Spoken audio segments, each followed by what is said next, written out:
আমি জাতিসংঘ যেই মেইন ভবনটা আছে সেটার সামনে আমি দাঁড়িয়ে আছি। এখানে হাজার হাজার মানুষ এখানে একত্রিত হয়েছে শুধু একটা কথা বলার জন্য সেটা হচ্ছে যে তারা ইউনূসের এই নির্যাতন থেকে, এই জালিম সরকার, এই অবৈধ ফ্যাসিস্ট সরকার থেকে মুক্তি চায়।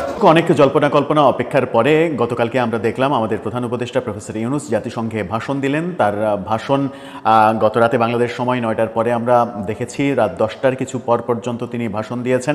এখানে আওয়ামী লীগের নেতাকর্মীরা বিক্ষোভ সমাবেশ করছে এই অন্তর্বর্তী সরকারের বিরুদ্ধে।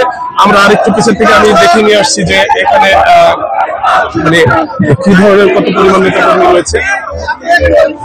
জাতীয় সংসদ নির্বাচনকে ঘিরে ভিন্ন কৌশল এগোচ্ছে বিএনপি। প্রায় 200 আসনে একক প্রার্থী তালিকা চূড়ান্ত পর্যায়ে, অক্টোবরে আসতে পারে আনুষ্ঠানিক ঘোষণা। আওয়ামী লীগের নিষিদ্ধের পক্ষে নয় বিএনপি, দলের অবস্থান স্পষ্ট করলেন মির্জা ফখরুল। তবে গণহত্যার অভিযুক্তদের বিচারের মুখোমুখি করার দাবি। জাতিসংঘের প্রধান উপদেষ্টার ভাষণ আজ নিউ ইয়র্কে ব্যাপক সরামনের প্রস্তুতি নিয়েছে বিএনপি। উত্তর বাংলাদেশের প্রতিটি ঘটনা নজরে রেখেছিল ভারত। বঙ্গবন্ধু কন্যাকে নিয়ে তাদের নীল নকশা তৈরি ছিল, ঠিক ছিল ঝোপ বুঝে কোপ মারবে, দরকার ছিল মহেন্দ্র খানের। আর সেই সময় কিন্তু আসন্ন। সম্প্রতি একটি সূত্রে পাওয়া খবরে জানা গিয়েছে বাংলাদেশ সেনাপ্রধান ওয়াকারুজ্জামানের সঙ্গে ভারতের স্থলসেনা প্রধান মেজর জেনারেল উপেন্দ্র দ্বিবেদীর ফোনে কথা হয়েছে। তাদের মধ্যে মাঝে মধ্যেই ফোনে কথা হয়, তবে কিছুদিন আগে দুই প্রধানের ফোনালাপের বাড়তি গুরুত্ব রয়েছে। বঙ্গবন্ধুকে ফেলে দিতে পারবে না। আওয়ামী লীগ কিন্তু ইজ নট ডেড। দেখো, এই রাষ্ট্রের ভবিষ্যৎ খুব কমপ্লিকেটেড কেন? এক নম্বর হচ্ছে যে তোমাকে বুঝতে হবে আমরা আওয়ামী লীগকে ব্যান করি নাই, আর আওয়ামী লীগকে একটা এক্সিকিউটিভ অর্ডারে কার্যক্রম নিষিদ্ধ করা হয়েছে। এন্ড আওয়ামী লীগ কিন্তু ইজ নট ডেড। সনদ বাস্তবায়ন ও পিআর পদ্ধতি নিয়ে দেশের প্রধান তিন দল বিএনপি, জামায়াত ও এনসিপির মধ্যে বিভক্তি দেখা দেওয়ায় নির্বাচন আদৌ ফেব্রুয়ারিতে হবে কিনা জনমনে যখন এই প্রশ্ন ঘুরপাক খাচ্ছে, তখন এনসিপির উত্তরাঞ্চলের মুখ্য সংগঠক সার্জিস আলমের একটি পোস্ট যেন সেই শঙ্কার আগুনে ঘি ঢেলে দিয়েছে। শাপলা প্রতীক না পেয়ে গতকাল মঙ্গলবার ক্ষোভ প্রকাশ করে ফেসবুক পোস্টে লিখেছেন, অন্য কোনো অপশন নেই, তাদের শাপলা প্রতীকী দিতে হবে। নতুন একটি ভিডিওতে আপনাদের স্বাগতম। এই সুদখোর ইউনূস বাংলাদেশের ক্ষমতা এবং দায়িত্ব গ্রহণের পর থেকে দেশের পরিস্থিতি যে এতটা খারাপ পর্যায়ে পৌঁছে গেছে সেটি আসলে কোনোভাবে বলার মতো নয়। আপনারা ভিডিওর অংশবিশেষ দেখে বুঝতে পারছেন আজকের ভিডিওটা কতটা গুরুত্বপূর্ণ হতে চলেছে। এই সুদখোর ইউনূস যে কোনো সময় বাংলাদেশটি বিক্রি করে দিয়ে যে কোনো সময় ইনি পলায় চলে যেতে পারেন বাংলাদেশ ছেড়ে। তাই যারা ভিডিওটি অন করেছেন তাদেরকে বলবো সম্পূর্ণ নিউজটি মনোযোগ সহকারে দেখার অনুরোধ রইল। আর আপনি আমাদের চ্যানেলটিতে নতুন হয়ে থাকলে অবশ্যই চ্যানেলটি সাবস্ক্রাইব করে পাশে থাকবেন। তাহলে চলুন কথা না বাড়িয়ে ধারাবাহিকভাবে সম্পূর্ণ নিউজটি দেখে আসা যাক।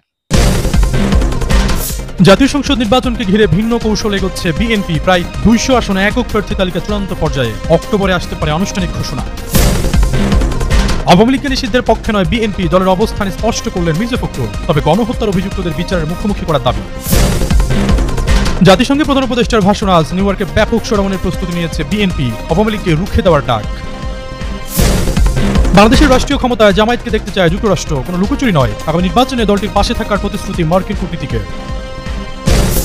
টকশোতে জামায়াতের ফিরিস্তি তুলে ধরলেন রুমিন ফারহানা, বললেন ইসলামিক দলটির লোকদের মুখ ফসকে বেরিয়ে যায় জয় বাংলা।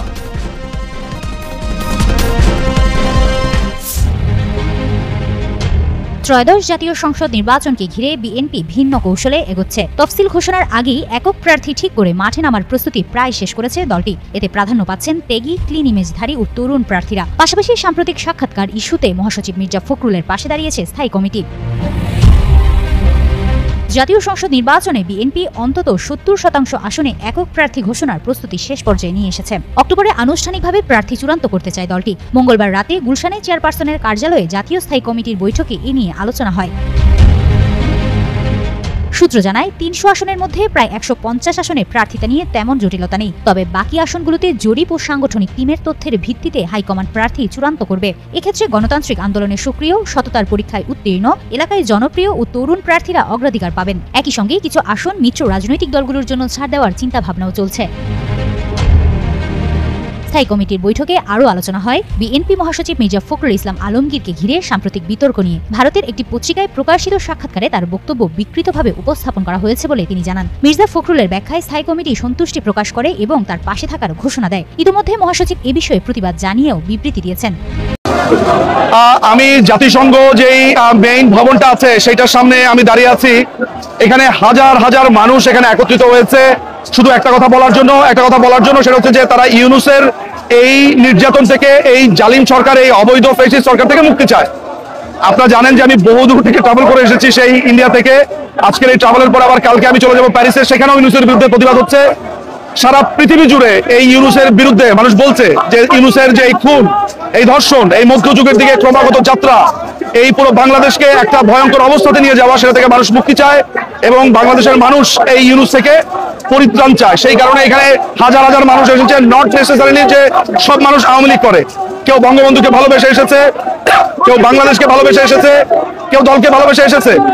এখানকার প্রত্যেকটা মানুষের একটাই কথা যে আমরা মুক্তি চাই এই ইউনুস থেকে, এই মধ্যযুগ থেকে, এই টেররিস্ট, এই সন্ত্রাসী থেকে আমরা মুক্তি চাই। এবং তারা প্রশ্ন করছে যে দেশের এতগুলো টাকা খরচ করে 104 জনকে নিয়ে শত শত কোটি টাকা খরচ করেছে, এই টাকা কার? এই টাকার হিসেব কে দেবে? কেন একটা লোকের সাথে 5 জন প্রেস সচিব আসবে? কেন একটা লোকের সাথে যার কোনো কাজই নাই, সে বসে বসে ঘুমাচ্ছে আর শপিং করছে, সে কেন আসবে? তার মেয়েদের কি কাজ? মনিকা ইউনুস, দিনা ইউনুসের কি কাজ? সো মানুষ প্রশ্ন করছে, দেশবাসী এই জবাব জানতে চায়। আপনারা দেখতে পাচ্ছেন যেখানে শত শত পেছনে মানুষজন এসেছে, আপনারা নিশ্চয়ই দেখতে পাচ্ছেন, শুনতে পাচ্ছেন তাদের কথা। আমি জাতিসংঘের এই মূল ভবনের সামনে থেকে, নিউ ইয়র্কের ম্যানহাটন থেকে। সহজ থাকতে তাহলে প্রথম দিনই নিষিদ্ধ করা যায় না। বিএনপি জানে, রেসপন্সিবল পার্টি, তারা জানে যে এই ধরনের নিষিদ্ধের যদি একবার চালু হয় তাহলে পরবর্তী সময় যে কোনো যারা ক্ষমতাসীন তারা প্রতিপক্ষকে এই অস্ত্রটা ব্যবহার করবে। তাহলে আর গণতান্ত্রিক রাজনীতি থাকবে না, বিরোধী রাজনীতি থাকবে না। যে কোনো সময় বিরোধী রাজনীতিকে রাজাকারের দোসর, রাজাকারের শাবক, ফ্যাসিবাদের দোসর, এইসব কথা বলে মানে আপনি নিষিদ্ধ দাবি উঠবে এবং আপনি করতে থাকবেন। এটা আর গণতান্ত্রিক রাজনীতি থাকবে না, শৃঙ্খলা বলে কিচ্ছু থাকবে না।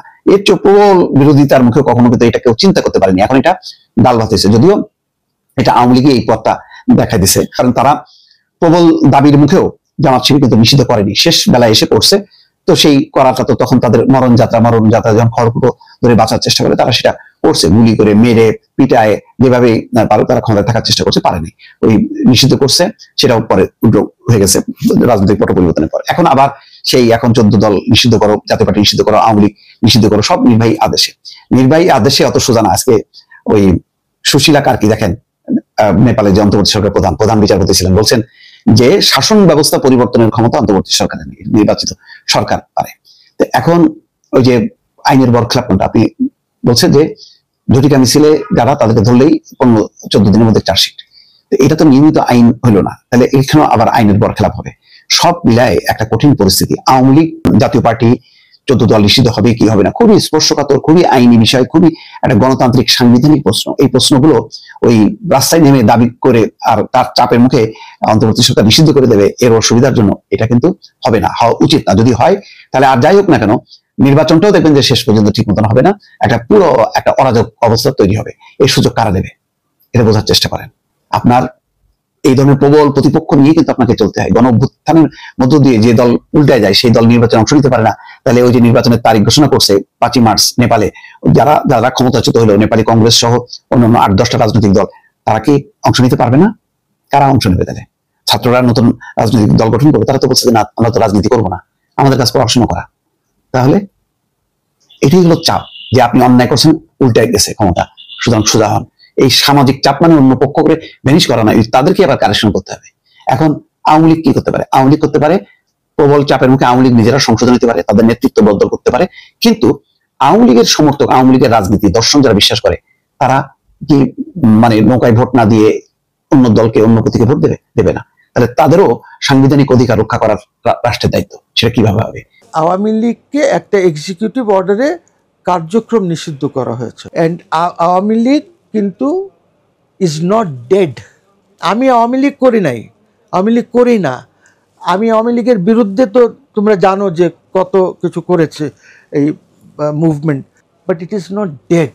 এটা বুঝতে হবে আমাদেরকে যে তুমি আমাদের বঙ্গবন্ধুকে ফেলে দিতে পারবে না। এইখানে কোটি কোটি লোক আছে যাদের হৃদয়ে বঙ্গবন্ধু বাস করছেন। কেমনে তুমি ছেড়ে ফেলবা? তুমি হাসিনার বিরুদ্ধে থাকতে পারো, কিন্তু আওয়ামী লীগ আর যে যাদের হৃদয়ের মধ্যে আছে তুমি কি বের করতে পারবা না? তোমাকে তো এইগুলি সব কনসিডারেশন নিয়ে কাজ করতে হবে। আর যদি তুমি বলো যে না, এটা তো শেষ হয়ে গেছে, এটার জীবনেও আসতে পারবে না, এটা দাঁড়াইতে পারবে না, অমুক করতে পারবে না, you are not right, because it has the support of another country. আর আমরাও তো ওই দেশের সাথে কথা বলছি না, আমরাও তো ওদেরকে যে আমরা বুঝাবো যে আমাদের এই একজনের জন্য তোমরা কেন এরকম করছো, বা এক ফ্যামিলির জন্য কেন এটা করছো। 18 কোটি তোমার জন্য তো 18 কোটি লোকের সাথে তুমি বন্ধুত্ব করো, এই জিনিসগুলি তো আমরাও বলছি না। সো আমরা এটা নিয়ে কি করব বলো? সো এটা তো আছে। তো ডু ইউ থিঙ্ক যে তুমি ইলেকশন করে দিলে সব সমস্যার সমাধান হবে? No, I am sorry.